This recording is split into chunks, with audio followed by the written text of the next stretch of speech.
Indira park లో చూసుకోవచ్చు retired ఉద్యోగి ఎంప్లాయీస్ అందరూ కూడా మనకి ధర్నా చేయడం అయితే జరుగుతుంది. అయితే వారికి ఇవ్వాల్సిన పెన్షన్స్ లో నుంచి దాదాపు 1.5% కటింగ్స్ అనేవి చేస్తున్నారు. అయితే దానికి కారణం కూడా హెల్త్ కి సంబంధించిన కార్డ్స్ ఇస్తాము, వాటిని తీసుకొని మీరు ఏ ఆసుపత్రికి వెళ్ళినా లైక్ ప్రైవేట్ కావచ్చు గవర్నమెంట్ కావచ్చు ఎటువంటి హాస్పిటల్కి వెళ్ళినా కూడా మీకు ఉచిత వైద్యం అనేది అందుతుంది అని చెప్పారు అని చెప్తున్నారు. మరి ఇప్పుడు చూసుకుంటే ఆ కార్డ్స్ వచ్చాయి కానీ అవి ఉపయోగం లేకుండా ఏ హాస్పిటల్కి వెళ్ళినప్పటికీ కూడా అవి వినియోగం అనేవి లేవని చెప్తున్నారు. మరి అలా కటింగ్ ఏదైతే జరుగుతుందో దాని ద్వారా మేము ప్రైవేట్ కి సంబంధించిన ఇన్సూరెన్స్ అయినా తీసుకునే ఉపయోగం అయితే మాకు ఉంటుంది. మరి వీరికి తీసుకునే కటింగ్స్ కి సంబంధించిన కార్డ్స్ ఇచ్చినప్పటికీ కూడా మాకు వాటి వల్ల ఎటువంటి ఉపయోగము లేదు.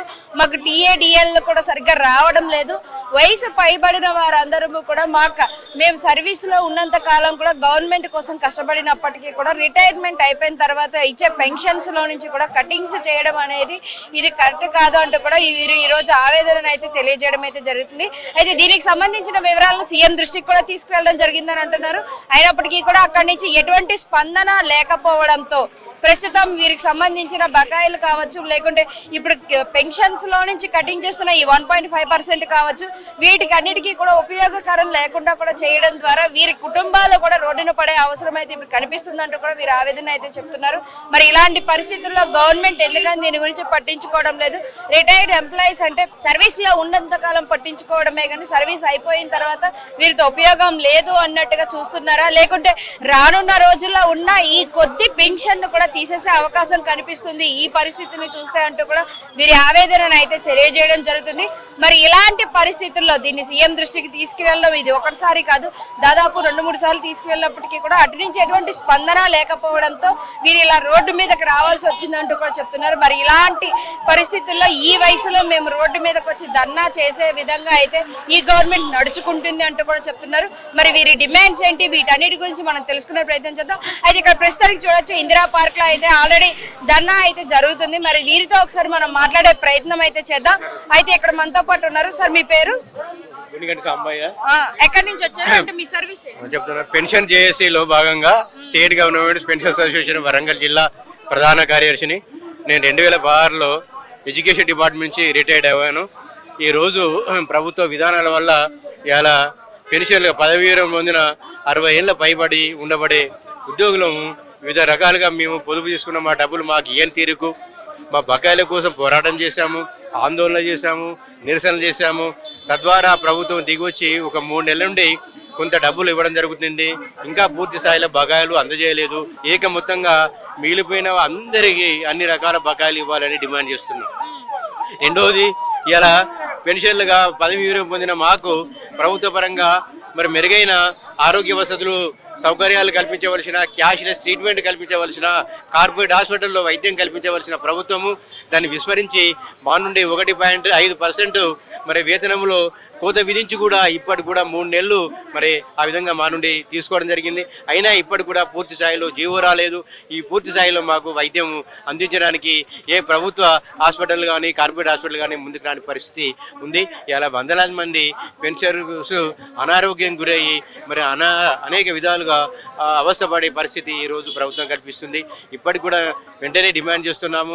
మరి పెన్షన్ జేఏసీలో డిమాండ్లో భాగమైన మరి పెన్షన్లకు అందరికీ వెంటనే ఒక జీవో ద్వారా క్యాష్లెస్ ట్రీట్మెంట్ ద్వారా కార్పొరేట్ ప్రభుత్వ హాస్పిటల్లో మెరుగైన ఆరోగ్య వసతులు కల్పించాలని డిమాండ్ చేస్తున్నాం.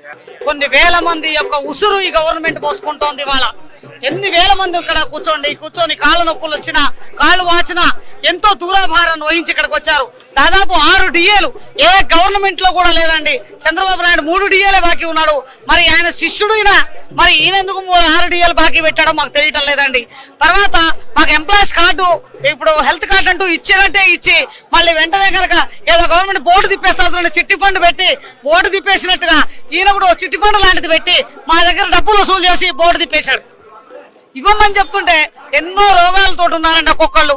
వాళ్ళకు కాళ్ళ నొప్పులేమి, హార్ట్ అటాక్లేమి ఇన్నొచ్చి చాలా మంది ఆత్మహత్యలు చేసుకున్నారు నల్గొండ జిల్లాలో. గవర్నమెంట్ డబ్బులు ఇవ్వక సకాలానికి జీపీఎఫ్ 6 కోట్ల రూపాయలు ఇస్తాం అది అని చెప్పి మా జెండా తిప్పేసి కేవలం 3.5 కోట్లు మాత్రమే విడుదల చేసి మిగతా ఇవ్వకుండా పోయాడు. మరి రేవంత్ రెడ్డి గారిని మేము నిలదీస్తున్నాం. నీ ప్రభుత్వం ఏం చేస్తుంది? నువ్వు ఆనాడు మాకు ఓట్లు వేయించుకునేటప్పుడు ఏం చెప్పావు? నీ కష్టాలను తీరుస్తాం. మేము ఫ్రెండ్లీ గవర్నమెంట్ అన్నారు, ఇది ఫ్రెండ్లీ గవర్నమెంట్ కాదు, డెడ్లీ గవర్నమెంట్ అయిపోయింది, ఎండ్లీ గవర్నమెంట్ అయిపోయింది. కానీ ఇది ఫ్రెండ్లీ గవర్నమెంట్ కానే కాదు. ఎందుకంటే ఈనాడు వాగ్దానాలు ఇచ్చి ఎక్కడ వేసిన గొంగళి అక్కడే ఉంచాడు. మరి ఇవాళ ఏమున్నదని చెప్పుకుంటే ఏమి లేదు. ఇవాళ నా దగ్గర ఏమి లేవు. నా ప్రభుత్వం నా ఇంట్లో ఏమన్నా అయితే నేను పెళ్లిళ్ళు చేయాలి పిల్లలకి, ఏ విధంగా ఎక్కడి నుంచి తెచ్చేస్తాం? ఈయన నమ్ముకొని మేమందరం ఉద్యోగాలు చేస్తే నమ్మకాన్ని బొమ్ము చేసి మమ్మల్ని ఇవాళ రోడ్ల మీద ఈడ్చి పిచ్చగాలం చేసినటువంటి పరిస్థితి. షేమ్ చెబుతున్నాం మేమందరం కూడా. ఇది షేమ్ కాదా అంటున్నాం మేము ఈ గవర్నమెంట్ ని. హైదరాబాద్ లోని ఇందిరా పార్క్ లోపల పెన్షన్ల చేసి ఆధ్వర్యంలో మహాధర్నాను ఈ రోజు నిర్వహించుకోవడం జరుగుతున్నది. ఈ రోజు రాష్ట్ర ప్రభుత్వము ఉద్యోగులు పెన్షనర్లకు రావాల్సినటువంటి అనేక సమస్యలు పరిష్కరించని కారణంగా ఈ రోజు ప్రధానంగా 5-6 డిమాండ్ల మీద మేము ఈ రోజు పెద్ద ఎత్తున మహాధర్నాను చేపట్టడం జరుగుతున్నది. ముఖ్యంగా 3 సంవత్సరాల నుండి ఈ యొక్క ప్రభుత్వము మాకు రావాల్సినటువంటి న్యాయంగా రావాల్సినటువంటి పిఆర్సీ అనేటువంటిది ఇవ్వని మూలంగా ఈ రోజు మేము పెద్ద ఎత్తున ఆందోళన కార్యక్రమం అనేటువంటి ధర్నా కార్యక్రమం చేపట్టడం జరుగుతున్నది. ఈ ప్రభుత్వము డిసెంబర్ 2023లో అధికారంలోకి వచ్చే ముందు తను ఇచ్చినటువంటి హామీలు ఏవైతే హామీలను ఇంతవరకు కూడా ఏ ఒక్కటి కూడా అమలు పరచని కారణంగా ఈ ప్రభుత్వాన్ని మేము హెచ్చరిస్తూ ఈ రోజు ధర్నా కార్యక్రమం చేపడుతున్నాము. అధికారంలోకి మేము వచ్చిన వెంటనే 6 నెలల లోపల పిఆర్సీని అమలు చేస్తామని మీరు హామీ ఇచ్చారు. కానీ ఆ హామీ ఇంతవరకు మీరు అధికారంలోకి వచ్చి 32 నెలలు అవుతున్నది. 32 నెలలు అయినా కానీ ఇంతవరకు ఆ హామీ అనేటువంటిది నెరవేర్చలేదు. దాని దిశగా ఏమాత్రం ఆలోచించడం లేదు. మనకు ప్రత్యేక తెలంగాణ ఏర్పడిన తర్వాత 10 సంవత్సరాలు టిఆర్ఎస్ ప్రభుత్వం అధికారంలో ఉన్నది.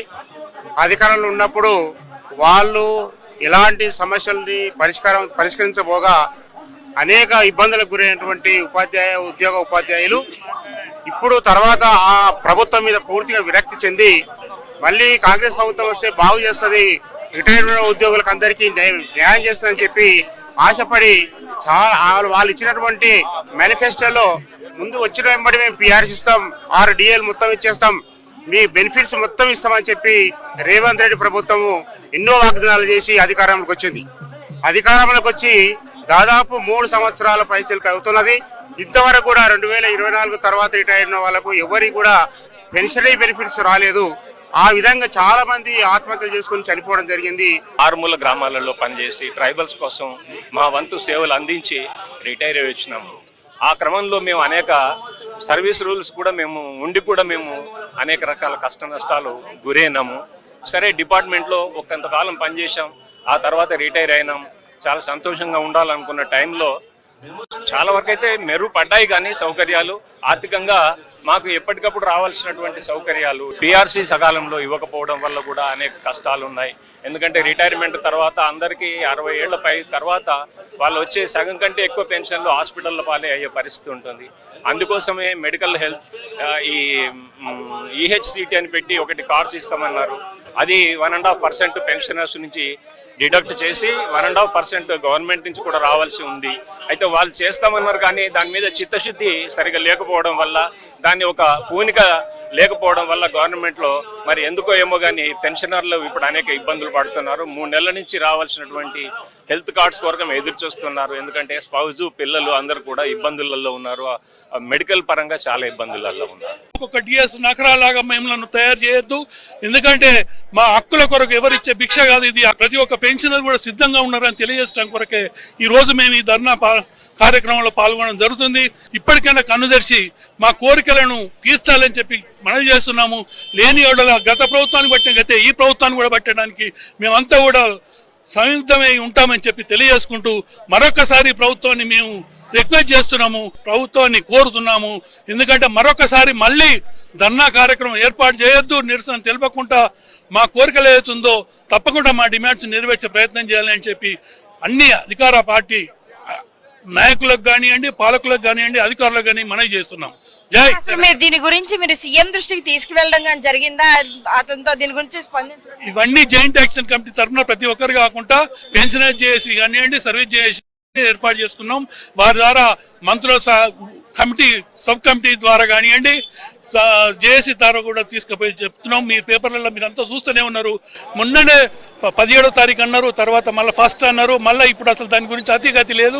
ఈహెచ్ఎస్ ఇవాళ మాకు ఏదైనా అయితే ఇప్పుడు 85 సంవత్సరాల అధ్యాపకులు వచ్చిండ్రు. ఇవాళ రోడ్డు మీద పడితే వాళ్ళని ఎక్కడ తీసుకుపోవాలి, ఏ హాస్పిటల్ తీసుకుపోవాలి, ఏ కార్డు పనిచేస్తుంది? ఇలాంటి పరిస్థితి ఏ ఒక్కరికి వచ్చినా కూడా దానికి ప్రభుత్వం బాధ్యత వహించాలి.